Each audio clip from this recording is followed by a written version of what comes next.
Hey Sam's Fitness and Lee Priest.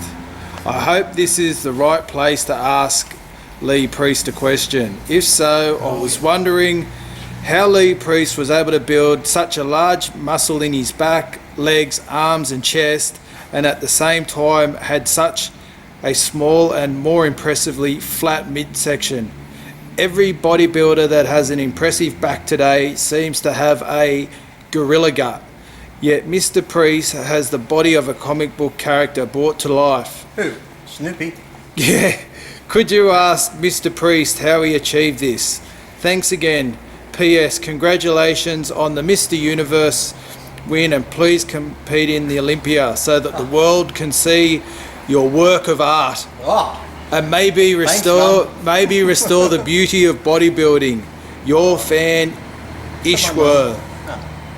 Well, people say I got a shit back, so that could be why I got a small waist and flat stomach. So, but thanks for the nice comments. I think these days, it probably comes down to insulin and growth and stuff. I never did either, and I always kept a flat stomach. And Sean Ray kept a good flat stomach. Some of the pros out there still have, like Flex Roden has a nice small waist still and small stomach. Dexter, he keeps his pretty small. One or twice he's tried to play the size game and got it too big, but his waist is generally small. So there's a few guys out there still have a small waist, but I don't know what the guys are doing these days, but it just doesn't look pretty. Like you said, they're just bloated out guts, and Joe Gold would always call them gorilla bellies and stuff like that as well. So it doesn't have a good look to it, and to me, it doesn't look like bodybuilders where, in the old days it would be a small waist, big back, shoulders and that.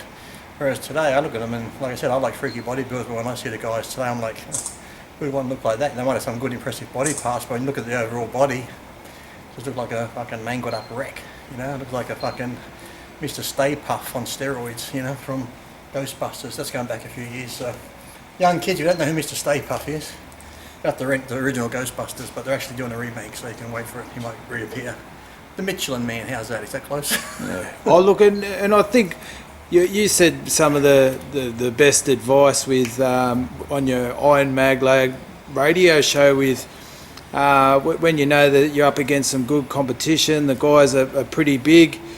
You go the opposite way and come in really hard, really conditioned, and then you look bigger anyway. So yeah, it's not an illusion on stage. You go on stage, like I said, too big and bloated, you're going to look twice as bloated up there and twice as smooth. The funny thing with conditioning is the harder you are and the more ripped you are, once you're on stage, the bigger you look. So that's why you even see guys who aren't big, but yet you look at them and go, man, he looks bigger, he looks athletic, but yet when you see them in person, they're pretty tiny. But yet, because you can see all the muscle development, you can see the muscle tie-ins, the fullness of the muscle, that sort of thing, they actually look bigger than what they really are. So it's amazing that I've seen some guys whose arms might look 20 inches just due to the shape and the definition, but yet if you measured it, they may be 16 and a half, 17 inches, but it's just, like I said, it's just an illusion.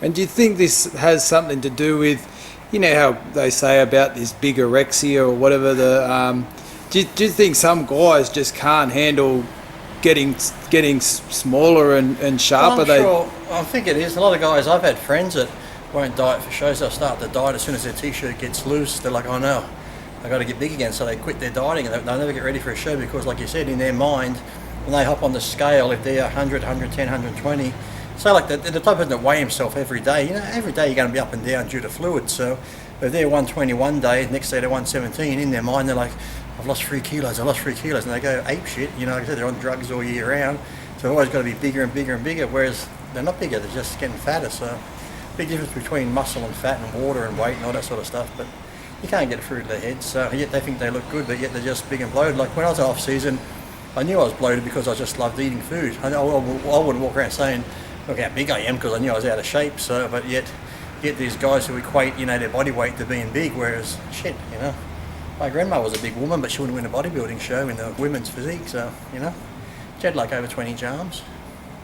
She was probably about 120.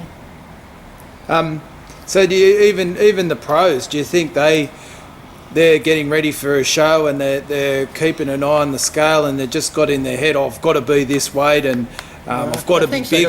They're always thinking who they're up against. They've got to play that size game. People going up against Ronnie, they all wanted to becoming bigger. Flex started coming in bigger, and Flex looked his best when he weighed 218, I reckon, when he used to win the Arnold around there. And at 218, like I said, he looked 240. When he started coming into 230s, he just looked softer. He still looked good condition, but nothing like he was. That whole impression of the Christmas tree, the cross styrations was gone, and he had around 4 muscles, but to me it was more like a guest posing type, not, you know, going to win the Olympia type physique. So guys today are just coming in, like I said, they're just going for the size and size and size and forgetting about all the other stuff. That's why when you see the 212 class, some of those guys look more symmetrical and look bigger and better than the open class guys because they're in condition. It's a shame, you know, when they go up against them, a lot of them, like I said, they won't have the mass to compete against the bigger guys, but, you know, there's only one guy that was good at doing that. Well, there's a few.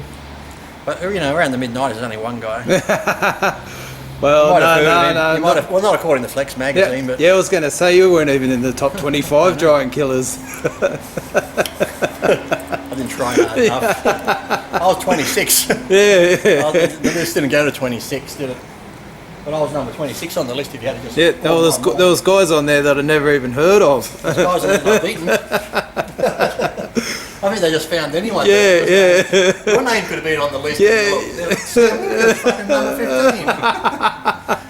But like, we don't care who you put on this list, just don't put fucking Lee's name. Yeah. So... Peter McGough, who voted me, he voted me for the best arms of all time.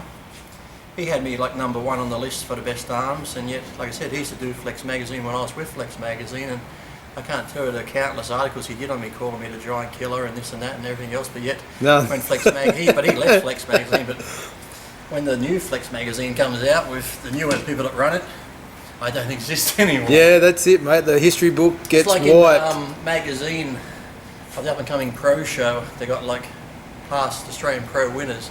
They started the list at 2006 till now. They didn't want to put the 2005 winner on. I guess I wasn't here for that one. Oh well.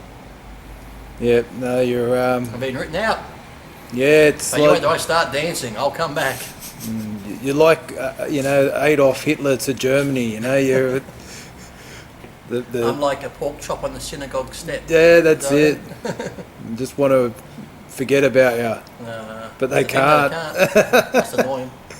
Especially when I said when they look at the MD issue and see I've got best arms, they go, oh God, he's still around. Yeah. People still talk about him. Yeah. Okay, you put that weight on, I can see you struggling there. Hold it. Look, making him sweat, hold the weight. Hey, he was top 24 in the giant killer. Everyone was.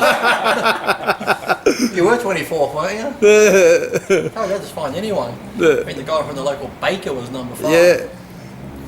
Yep. Not me, though. Oh well. I like this weight. This is good. Is this what we're doing? Yeah. Good. There you go. You can train legs now.